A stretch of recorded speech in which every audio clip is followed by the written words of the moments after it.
From triumph over terrorism to the historic upheaval of the Arab Spring, the dangers of a nuclear Iran, the quiet drumbeat of China's rise.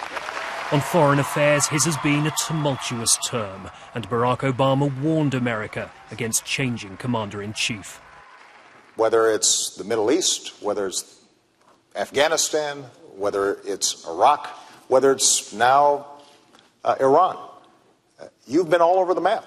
But the challenger has drawn level in the polls, and here we saw a moderate, risk-averse Romney, looking to dispel any notion that he'd be a warmonger. I congratulate him on taking out Osama bin Laden and going after the leadership in al-Qaeda.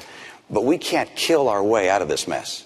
We don't want another Iraq. We don't want another Afghanistan. That's not the right course for us. They went around the world in 90 minutes. On Iran, the president denied a report that he'd agreed to direct talks. The clock is ticking.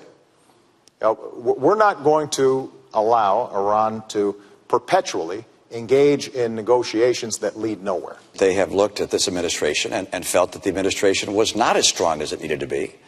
I think they saw weakness where they had expected to find American strength. But it was mostly the president on the attack, depicting his rival as a Cold War relic and mocking Mr. Romney's defense policy. You mentioned the Navy, for example, and that we have fewer ships than we did in 1916.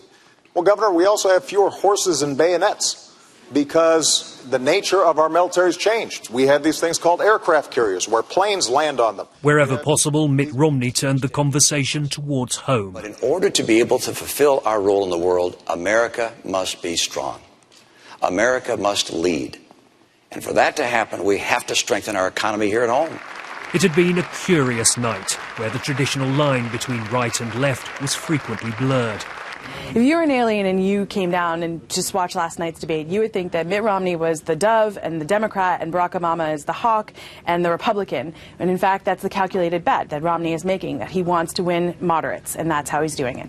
From America's place in the world, the focus will shift now back to domestic challenges, the economy, jobs, the deficit. And with the race tied, it's time for closing arguments. Steve Kingston, BBC News, Washington.